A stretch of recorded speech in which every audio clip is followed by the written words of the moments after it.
ఓం శ్రీ మాత్రే నమః. నమస్తే అండి, ఎలా ఉన్నారండి? అంతా బాగున్నారా? ఈరోజైతే 4వ రోజు, అమ్మవారిని నిలబెట్టిన 4వ రోజు. మరి బయట అయితే గాయత్రి అలంకరణట. మరి ఇంట్లో అన్నీ అవసరం లేదండి, గుడికి కొన్ని పరిమితం, ఇంట్లో కొన్ని పరిమితం.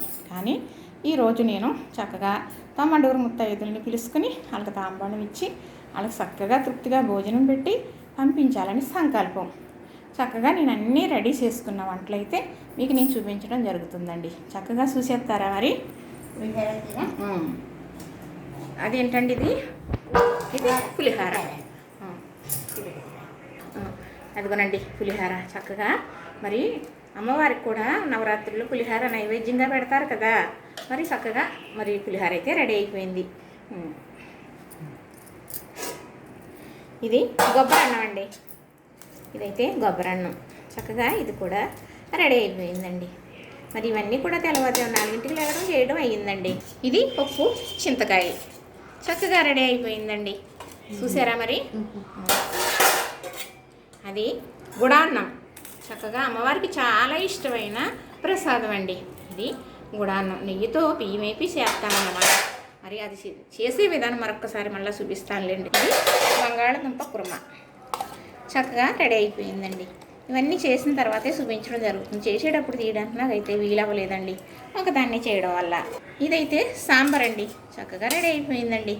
చూసారా? మరి ఎవరికన్నా మనం ఇలా 35లకు కానీ ఎవరికన్నా 10 మందికి భోజనం పెట్టినప్పుడు కానీ మరి ఇంత అందంగా చేసి పెట్టుకుంటాం కదా. ఇది నెయ్యి అన్నం అండి. కొత్తిమీరతో నెయ్యి అన్నం చేశాను. ఇదైతే దద్దోజనం. చక్కగా దద్దోజనం రెడీ అయిపోయిందండి. అది నెయ్యి అన్నం అండి. అంటే కొత్తిమీరతో చేశాను అన్నమాట. చక్కగా అంటే అమ్మవారికి ఇప్పుడు నవరాత్రుల్లో తీపి పులుపు కమ్మదనం కూడా ఉండాలి. అందుకు ఇది చింతకాయ కొబ్బరికాయ పచ్చడి అండి. దీన్ని అయితే చక్కగా వీడియో తీసానండి. ఎలా చేసాను 5 నిమిషాల్లో అయిపోయి పచ్చడి అని చెప్పాను. చూడండి అది ఎలాగో. ఇదైతే చక్కగా క్షీరాన్నం. క్షీరసాగరవల్లికి మరి క్షీరాన్నం రెడీ అయిపోయిందండి. ఇంతేనండి. చక్కగా రైసు రెడీ అయిపోయిందండి. చక్కగా పెరుగు కూడా.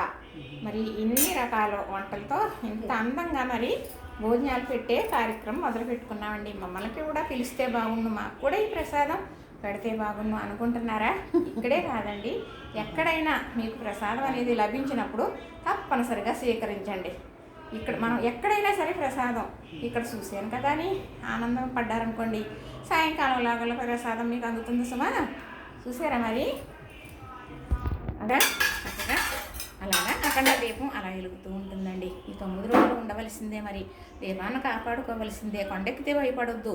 ఇంట్లోకి అన్ని పరిమితం ఏమీ కాదు, గుళ్ళో కొన్ని పరిమితం.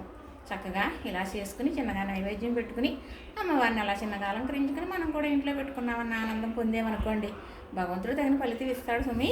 చక్కగా చూశారు కదా. రాత్రి అయితే చిట్టు గాజులతో చేసుకున్నానండి.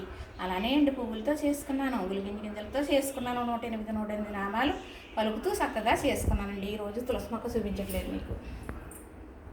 ఇదిగోనండి చక్కగా చూశారు కదా.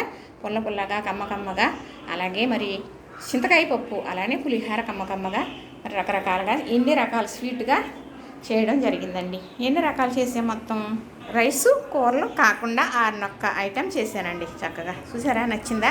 మరి అలానే 35లకు తాంబూలాలు కూడా రెడీ చేసేసి పెట్టేసుకున్నామండి.